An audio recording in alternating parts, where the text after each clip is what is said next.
Hello बच्चों, welcome to Sunil academy. और आज की वीडियो में बेटा हम करेंगे और इन्वायरमेंट चैप्टर से कुछ इम्पोर्टेंट टॉपिक जो एग्जाम के लिए मोस्ट मोस्ट इम्पोर्टेंट है और इन्हीं में से एग्जाम में बार बार पूछा भी जाता है। अगर आप वीडियो देखते हो तो लाइक जरूर करिएगा, चैनल को लाइक सब्सक्राइब शेयर कमेंट जरूर करें। स्टार्ट करते हैं बेटा आज का वीडियो। आज का टॉपिक रहेगा मोस्ट इम्पोर्टेंट टॉपिक जिसका नाम है बायोलॉजिकल मैग्निफिकेशन या फिर बायो मैग्निफिकेशन जिसे बोला जाता है। बार बार एग्जाम में बेटा पूछा जाता है, तो आइए समझते हैं होता क्या है। It is defined as a phenomena of progressive increase in concentration of harmful non-biodegradable toxicants in the body of organism at each tropic level known as biomagnification।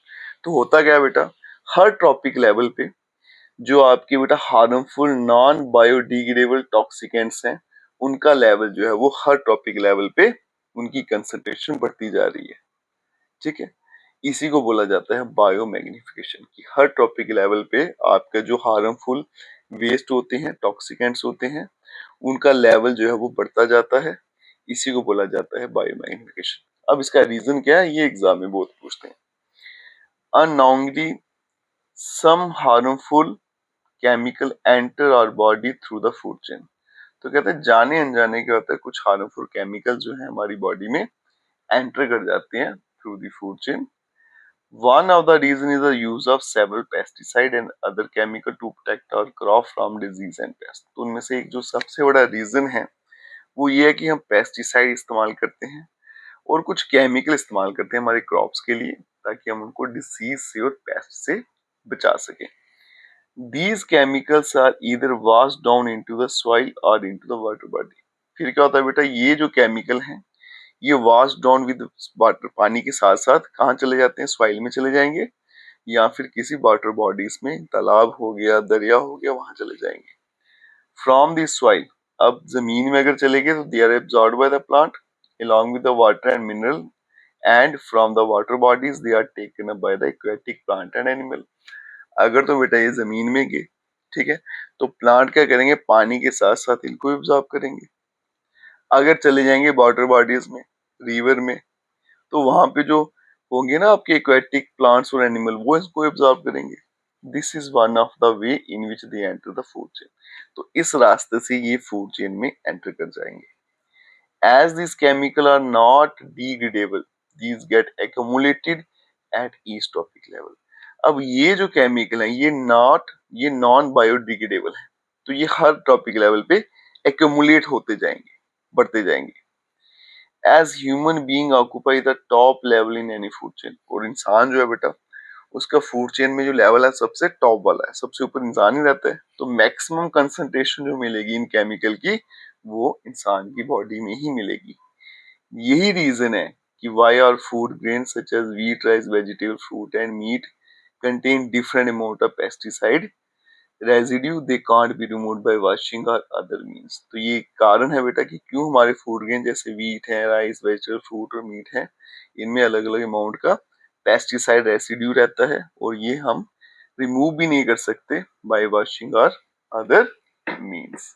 तो ये काज जो है बायोमैग्निफिकेशन का एग्जाम में बहुत बार पूछा जाता है बेटा। ठीक है, नेक्स्ट है बेटा 10% ला। ये हमने पहले ही पढ़ा बेटा। 10% ला क्या होता है कि हर टॉपिक लेवल पे सिर्फ 10% ही एनर्जी का हिस्सा जो है वो अवेलेबल रहता है, इसी को बोलते हैं 10% law. This law states that during transfer of energy from one trophic level to another only 10% energy available to the higher trophic level and remaining 90% loss in respiration and heat. तो बेटा हर trophic level पे सिर्फ 10% energy ही रहती है, बाकी सारी in the form of heat जो है वो एनवायरनमेंट में लॉस्ट हो जाती है। Next, ozone layer and its depletion, again most important topic।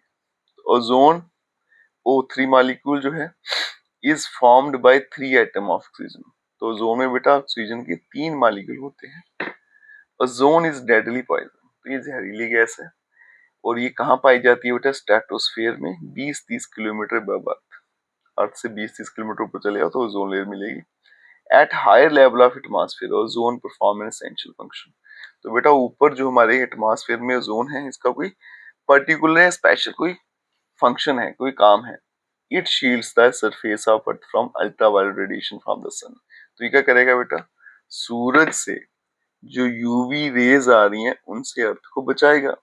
These radiation are harmful for living organism, क्योंकि ये रेडिएशन जो है हमारे लिए खतरनाक होती हैं, हमारे लिए अच्छी नहीं होती। It is known to cause skin cancer in human being. तो इनसे क्या होता है बेटा, स्किन कैंसर की प्रॉब्लम होती है। At higher level of atmosphere, higher energy UV radiation split apart some molecular oxygen O2 into free oxygen O atom. These atom then combine with molecular oxygen to form ozone. अब ये ozone बनती कैसे है बेटा, अगर आप atmosphere में ऊपर चले जाओगे ना, तो जो हाई एनर्जी वाली यूवी रेडिएशन है वो क्या करेगी, हमारी ऑक्सीजन को तोड़ देगी। ऑक्सीजन में दो मॉलिक्यूल है ना, O2, इसको तोड़ देगी, तो अलग अलग हो जाएगा। ओ ऑक्सीजन जो है दो थे ना, तो एक अलग हो गया, एक अलग हो गया। अब ये सिंगल जो ओ बना, ये ऑक्सीजन के साथ कंबाइन हो जाएगा, तो बन जाएगा O3। तो इस तरह से हमारा ओजोन लेयर या O3 का मॉलिक्यूल बनता है। ओजोन डिप्लीशन, ये ओजोन डिप्लीशन है क्या? Thinning of ozone layer is known as ozone depletion. हमारी जो ओजोन लेयर है बेटा वो पतली होती जा रही है दिन ब दिन, इसको बोलते हैं ओजोन डिप्लीशन। ठीक है, आगे देखिए बेटा, synthetic chemicals. Chlorofluorocarbon CFC is mainly responsible for the depletion of ozone layer besides methane and oxide of nitrogen. जो सबसे ज्यादा रिस्पॉन्सिबल है इसके लिए वो है बेटा CFC, क्लोरोफ्लोरोकार्बन। ठीक है, ये सिंथेटिक केमिकल है, इंसान के द्वारा बनाया हुआ, ये रिस्पॉन्सिबल है इसकी डिप्लीशन के लिए। इसके अलावा मीथेन और oxides of nitrogen. CFC is widely used in refrigerator. CFC कहाँ इस्तेमाल होती है बेटा, रेफ्रिजरेटर में, एयर कंडीशनर और फायर एक्सटिंग्विशर्स में। वन रिलीज्ड इन एयर, एक और अगर ये हवा में चले जाएगा तो CFC प्रोड्यूस करेगा chlorine atom in the presence of ultraviolet radiation. तो जब वो अल्ट्रावायलेट रेडिएशन से टकराएगा तो क्लोरीन के एटम बनाएगा। ये atom on reacting ozone dissociate ozone molecule into oxygen. तो ये क्या करेंगे बेटा, ओजोन के मॉलिक्यूल के साथ रिएक्ट करेंगे और उसको क्या करेंगे बेटा, ऑक्सीजन में तोड़ देंगे, O2 अलग कर देंगे, सिंगल O अलग कर देंगे, thus decreasing amount of ozone result in the depletion of ozone layer।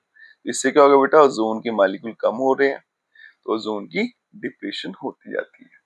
ठीक है, नेक्स्ट है बेटा, इफेक्ट क्या है ओजोन डिप्लीशन। अगर ओजोन डिप्लीशन हो भी गई तो क्या फर्क पड़ेगा, उससे क्या रहेगा? सबसे पहले कैंसर बेटा, यूवी रेडिएशन अर्थ पे आ जाएंगी, स्किन कैंसर होगा।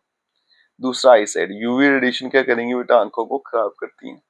तीसरा बेटा इम्यून सिस्टम, यूवी रेडिएशन क्या होंगे, हमारे इम्यून सिस्टम पर भी इफेक्ट करेंगे, इसलिए बॉडी का जो रेजिस्टेंस है अगेंस्ट डिसीज वो भी कम होगा। नेक्स्ट बेटा photosynthesis, UV radiation result in the decline of photosynthesis in plant. तो प्लांट में फोटोसिंथेसिस भी कम हो जाएगा। Global warming, decrease in photosynthesis, अगर फोटोसिंथेसिस कम हुआ तो उससे क्या होगा बेटा, कंसंट्रेशन जो है CO2 की बढ़ जाएगी, इससे क्या होगा, ग्लोबल वार्मिंग हो जाएगी। नेक्स्ट है बच्चों, international effort to check ozone depletion. तो बेटा ओजोन की डिप्लेशन को बचाने के लिए इंटरनेशनल एफर्ट भी किए गए। The thinning of ozone layer caused notice in 1980। तो 1980 में इसको नोटिस किया गया था पहली बार। Ozone hole was first discovered over Antarctica in 1985। तो सबसे पहले ओजोन होल कहाँ पाया गया था बेटा, अंटार्कटिका में 1985 में।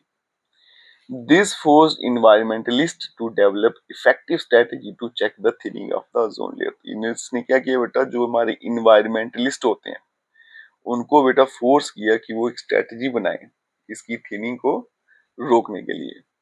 तो उसके लिए बना बेटा मॉन्ट्रियल प्रोटोकॉल बना इन 1987 में। United national environment programme UNEP succeeded in forming an agreement between nations to limit CFC production to half the level of 1986।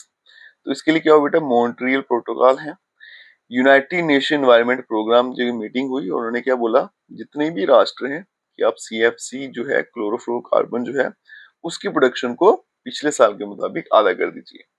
It was decided to take necessary step to decrease the use of all ODS ozone depleting substance, particularly CFC, and to develop alternate technology to replace the use of CFC।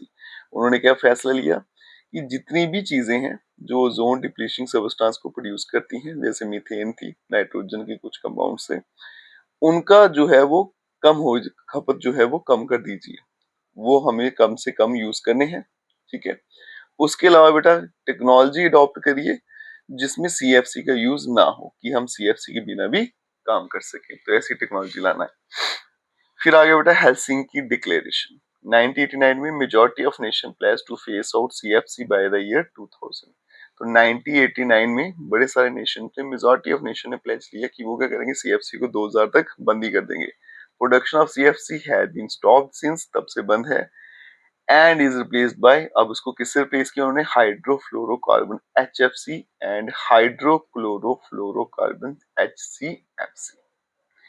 Next है बेटा managing the garbage, garbage को कैसे manage करना है। The household waste is called garbage, तो garbage होता क्या है बेटा, आपके घर में जो बच गया वेस्ट उसको हम क्या बोलेंगे, गार्बेज, जो आप यूज नहीं करोगे। It is divided into two groups, अब ये दो ग्रुप्स में बांटा गया। एक है बायोडिग्रेडेबल, दूसरा बेटा नॉन बायोडिग्रेडेबल सब्सटेंस। बायोडिग्रेडेबल अगर मैं सिंपल भाषा में बताऊं तो जिसे बेटा माइक्रो ऑर्गेनिज्म खा जाए वो होते हैं बायोडिग्रेडेबल सब्सटेंस, और जिसको ना खाए वो हो गए non biodegradable substance. Substance which can be disposed of naturally by the action of microorganisms like bacteria, fungi, etc. are called biodegradable substance। तो वो चीजें जिन्हें क्या होगा बेटा, आपके माइक्रो ऑर्गेनिज्म डिस्पोज ऑफ, खा देंगे, खत्म कर देंगे, उन्हें बोलेंगे हम biodegradable substance.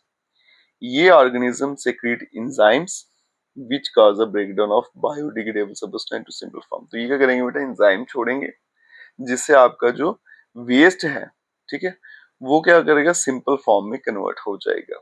They can be used as manure और compost to increase the soil fertility, फिर आप उसे इस्तेमाल कर सकते हो खाद के रूप में, जिससे सॉइल की फर्टिलिटी बढ़ती है। अब यहाँ पे सिंपल फॉर्म का मतलब क्या है बेटा, कि जिसे सॉइल जो है ऑब्जर्व कर सकेगी, आप ऐसा समझ लीजिए, ठीक है। इफेक्ट क्या है बेटा बायोडिग्रेडेबल सब्सटेंस के, वो देखिए। Decomposition of biodegradable substance lead to foul smell, अब इससे क्या होता है बेटा, स्मेल आती है। Dumping of industrial waste reduce the fertility of soil and leads to the reduction in crop yield। इससे क्या होता है बेटा, इंडस्ट्रियल वेट के, इंडस्ट्रियल जो वेस्ट होती है उनकी डंपिंग से क्या होता है बेटा, सॉइल की फर्टिलिटी कम होती है और फिर क्रॉप्स में भी फर्क पड़ता है। Breeding of flies on these waste carries germs and spread disease, जो मक्खियां होती हैं बेटा वो इस पे पलेंगी, ब्रीड करेंगी, जर्म्स कैरी करेंगी और बीमारी फैलेंगी। Dumping of waste in water bodies leading to water pollution, तो अगर हम क्या करेंगे बेटा, इस वेस्ट को वाटर बॉडीज में फेंक देंगे, जैसे तालाब हो गए, समंदर हो गया, तो वहां वाटर पोल्यूशन करेंगी। This result in the spread of various water borne disease, इससे क्या होता है बेटा, पानी वाली बीमारी लग सकती हैं। फिर है नॉन बायोडिग्रेडेबल सब्सटेंसेस, ये वो सब्सटेंस है बेटा जिन्हें सिंपलर फॉर्म में कन्वर्ट नहीं किया जा सकता बाय माइक्रो ऑर्गेनिज्म, ठीक है। These are toxic, harmful and accumulate in the environment। ये बड़े हार्मफुल होते हैं और ये एनवायरनमेंट में इकट्ठे होते जाते हैं। They account for the major pollutants of the environment। For example, plastic, radioactive waste, insecticide, pesticide, etc। जैसे आपके प्लास्टिक हो गया, ये कभी भी खत्म नहीं होगा बेटा एनवायरनमेंट में, इसको आप छोड़ दीजिए आज, 100 साल के बाद भी आपको वहीं पे मिलेगा। ये रेडियोएक्टिव वेस्ट हो गई, इंसेक्टिसाइड और पेस्टिसाइड हो गया, इनका इफेक्ट क्या है, non biodegradable substance. Substance like radioactive waste accumulate in the environment and cause disease in human and other living beings। तो बेटा अगर रेडियोएक्टिव वेस्ट जो है वो एनवायरनमेंट में बढ़ता जाएगा तो उससे क्या होगा, बीमारियां लगेंगी। दे पोल्यूट वाटर, पानी गंदा करेंगे और एक्वाटिक प्लांट्स और एनिमल को भी असर रहेगा। मेथड ऑफ वेस्ट डिस्पोजल, कभी कभी पूछा जाता है कि वेस्ट जो है उसको कैसे ठिकाने लगाना है, डिस्पोज कैसे करें। Waste disposal meaning getting rid of waste, तो वेस्ट डिस्पोजल का मतलब है बेटा कि वेस्ट से छुटकारा। The method of waste disposal depend on the nature of waste, तो बेटा जो मेथड है वेस्ट डिस्पोज करने का वो डिपेंड करता है कि वेस्ट आपका किस तरह का है। तो कुछ मेथड यहाँ पे बताए गए हैं। सबसे पहले recycling, the process of waste material to form new product is called recycling. तो हम क्या करें, उस वेस्ट से नई चीज बना लें, इसको बोलते हैं recycling. Material like tin, plastic, paper, polythene, glass etcetera और रिसाइकेबल, ये सारे क्या है, रिसाइकेबल है। इन्हें हम फेंके ना बेटा, इनसे क्या करें, कोई नई चीज बना लें। नेक्स्ट नेक्स्ट आगे बेटा composting, biodegradable domestic waste such as left over food, fruit and vegetable peels etcetera, जो हमारे घर में या किचन में जो वेस्ट बच जाता है, can be buried in a pit, उसको एक खड्डे में रखें, dug into ground, they are converted into compost and used as manure, फिर आप उसको खेतों में इस्तेमाल कर सकते हो एज ए मैन्योर। नेक्स्ट आ गया incineration, it is the burning of substance at high temperature to form ash. ये क्या है बेटा कि आप किसी भी चीज को क्या करो, हाई टेम्परेचर में जला दो तो उसकी क्या बनेगी, ऐश बन जाएगी। अब ये ऐश जो है can be disposed of by landfill, तो यहाँ पे बेटा जमीन जो है वो थोड़ी नीचे है, उसका लेवल डाउन है, वहां पे ये ऐश डाल दीजिए।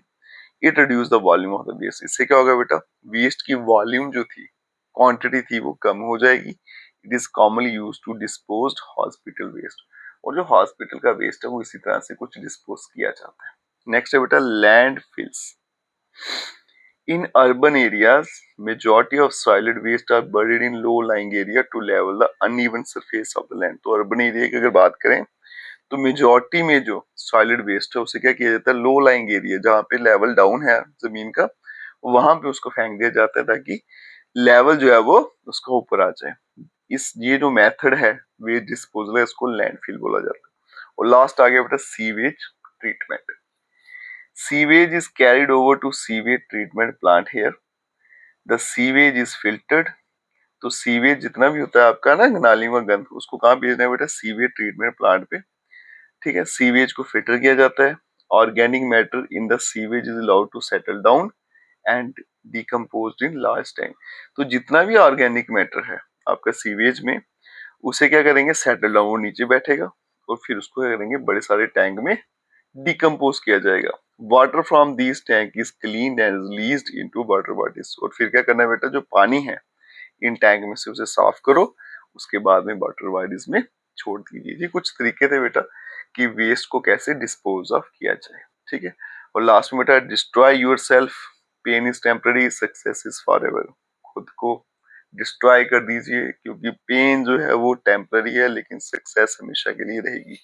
इसके साथ हमारा चैप्टर यहीं पे खत्म होता है बेटा।